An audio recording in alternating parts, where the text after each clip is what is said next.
Yo, yo, yo.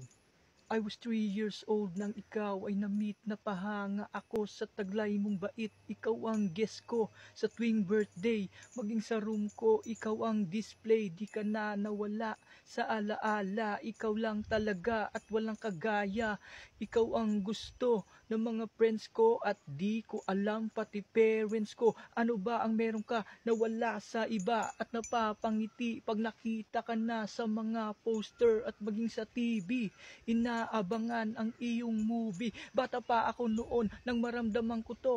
Ayoko ng iba, ikaw ang gusto ko. At sa aaminin ko, maniwala ka, mas gusto kita kaysa kay Dana. You were always gonna be my love. Itsuka arigato mata ko ay kita mo. I remember to love you taught me how. Thank you.